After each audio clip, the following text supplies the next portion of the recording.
اللہ کان علی کل شیء شہیدا، یقیناً اللہ تعالیٰ ہر چیز پر گواہ ہے۔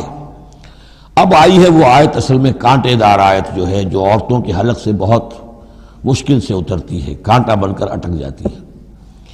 الرجال قوامون علی النساء، یہ تمہید تھی ساری، ایک سورہ بقرہ میں تمہید آ چکی تھی، علیہن لہن مثل الذی علیہن بالمعروف وللرجال علیہن درجہ، یہ کہہ کے بات چھوڑ دی۔ آگے آئے لا تتمنوا ما فضل اللہ بعضهم علی بعض، اور مزید اس کے لیے ذہنی جو ہے تیاری کر دی۔ اب آ رہی ہے وہ چیز جو چبھنے والی چیز ہے۔ الرجال قوامون علی النساء، مرد عورتوں پر حاکم ہے۔ یہ میں ترجمہ زور دے کر رہا ہوں۔ یہ قامہ جو ہے، قامہ جب علا کے ساتھ آئے گا تو کچھ اور معنی ہوں گے، قامہ بے کے ساتھ آئے گا کچھ اور معنی ہوں گے۔ قامہ بے کسی شے کو قائم کرنا، کونوا قوامین بالقسط، اسی سورہ مبارکہ میں آیت آ جائے گی، کونوا قوامین بالقسط، عدل کو قائم کرنے والے بن کر کھڑے ہو جاؤ۔ قامہ علا، کسی کے اوپر سر پر مسلط ہونا، یہ ہے گویا کہ ایک درجہ حاکمیت ہے۔ گھر کے ادارے میں حاکم ہونے کی حیثیت مرد کو حاصل ہے۔ سربراہ خاندان جو ہے وہ مرد ہے، عورت نہیں ہے۔ عورت کو بہرحال اس کے ساتھ ایک وزیر کی حیثیت سے کام کرنا ہے، یہ ہے اس کا اصل رول۔ اسی لیے میں بیان کر چکا ہوں کہ وہ جو نسیان کا معاملہ تھا، اللہ تعالیٰ نے اس کے اندر چونکہ یہ سیکنڈ رول پلے کرنا ہے اسے یقیناً اس کے جذبات کو تو زیادہ ٹھیس پہنچنے کا امکان رہے گا۔ آدمی کو ہر انسان، مرد بھی چاہتا ہے میری بات چلے، عورت چاہتی ہے میری بات چلے۔ اب آخر کار کس کی بات چلے گی؟ یا تو دونوں کسی طریقے سے کسی مسئلے میں متفق ہو جائیں، اور عورت جو ہے بیوی اپنے شوہر کو دلیل سے، اپیل سے جس طرح قائل کر لے تو معاملہ ٹھیک ہو گیا۔ اب اگر نہیں ہو رہا معاملہ تو اب کس کی رائے چلے گی؟ مرد کی رائے چلے گی۔ تو کس کو اس سے ایک صدمہ پہنچے گا؟ عورت کو پہنچے گا۔ لیکن اس صدمے کا ہی جو ہے انفلوئنس، اس کو کم کرنے کے لیے سیفٹی والو، نسیان کا مادہ اللہ تعالیٰ نے عورت میں زیادہ رکھ دیا۔ اسی لیے پھر اس قانون شہادت کے اندر ایک مرد کی جگہ 2 عورتوں کو وہاں پر اس کا نصاب رکھا گیا۔ الرجال قوامون علی النساء بما فضل اللہ بعضهم علی بعض۔ اب یہ دوسری بات ہے کہ اگر وہ شوہر حاکم ہو کر ظلم کرتا ہے، ان کے حق ادا نہیں کرتا ہے، تو اللہ کے یہاں بڑی سخت پکڑ ہوگی۔ یہ تو دوسری بات ہے بالکل۔ لیکن یہ کہ جو قانون ہے اسلام کا وہ یہی ہے کہ یہ اختیار دیا گیا، اب آپ اس اختیار کا غلط استعمال کر رہے ہیں، آپ اس کو ظلم کا ذریعہ بنا رہے ہیں، تو اس کی سزا اللہ تعالیٰ کے ہاں آپ کو مل جائے گی۔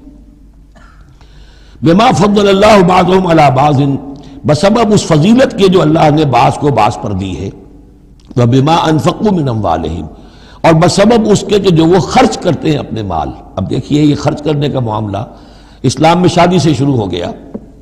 شادی مرد کی بھی ضرورت ہے، عورت کی بھی ضرورت ہے، لیکن مرد مہر دیتا ہے، عورت مہر وصول کرتی ہے۔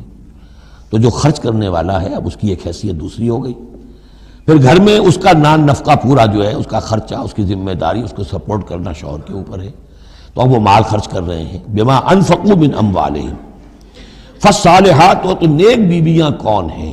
جو کہ ایک یوں سمجھیے قرآن کے نزدیک ایک عورت کا جو اچھا کردار ہونا چاہیے، ایک خاتون خانہ کی جو بہترین روش ہونی چاہیے، وہ یہاں 3 الفاظ میں آئی ہے۔ فالصالحات، نیک بیویاں، قانتات، ایک تو فرما بردار ہوتی ہیں، شوہروں کی فرما بردار۔ حافظات للغیب، غیب میں حفاظت کرنے والیاں، یعنی ظاہر بات ہے کہ مال ہے کسی کا تو گھر میں ہے، وہ تو کام پہ چلا گیا ہے، اب وہ کس کی حفاظت میں ہے؟ بیوی کی حفاظت میں ہے۔ اسی طرح اب بیوی کی جو عصمت ہے وہ در حقیقت مرد کی عزت ہے، اب وہ اس کی عزت کی حفاظت کرے اس کی غیر موجودگی میں۔ اسی طرح مرد کے راز ہوتے ہیں، سب سے زیادہ بڑھ کر جو ہے رازدان وہ تو بیوی ہوتی ہے۔ تو 3 اعتبارات سے حافظات للغیب، حافظات للغیب، غیب میں حفاظت کرنے والیاں، حفاظت کرنے والیاں شوہر کے مال کی، شوہر کے رازوں کی، اور شوہر کی عزت کی۔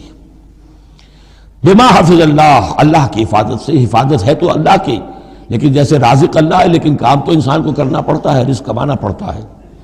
واللاتی تخافون نشوزہن، اور وہ خواتین کے جن کے بارے میں تمہیں اندیشہ ہو جائے ان کے اندر سرکشی کا، ضد ہے، ہٹ دھرمی ہے، بات نہیں مان رہی ہیں، اپنی بات منوانی ہے، کسی نہ کسی طریقے سے گھر کی فضا خراب کی ہوئی ہے، یہ ہے نشوز۔ ذہناً تسلیم نہ کرنا کہ میری حیثیت جو ہے وہ بہرحال شوہر کے تابع دار کی ہے۔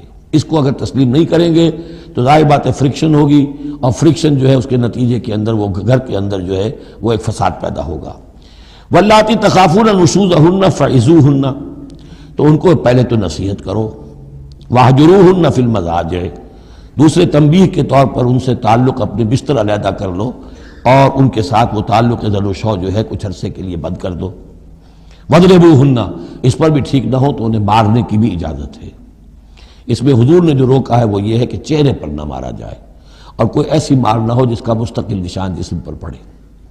اب یہ چیزیں اللہ کا کلام ہے، اس کے اندر جو ہے کوئی ہمارے لیے کوئی جھجک نہیں ہے، معاشرتی زندگی کو ٹھیک رکھنے کے لیے اس کی ضرورت پیش آئے تو وہ بھی کرنی ہوتی ہے۔ فَإِنْ أَطَعْنَكُمْ، پھر اگر وہ تمہاری اطاعت کریں، فَلَا تَبْغُوا عَلَيْهِنَّ سَبِيلًا، تو اب ان پر خام خواہ کی زیادتی کرنا، پچھلے غصے نکالنا، بار بار جو ہے وہ اپنے غصے کا اظہار کرنا، یہ بھی ٹھیک نہیں ہے۔ ان اللہ کان علیٰ کبیرہ، یقیناً اللہ تعالیٰ بہت بلند ہے، بہت بڑا ہے۔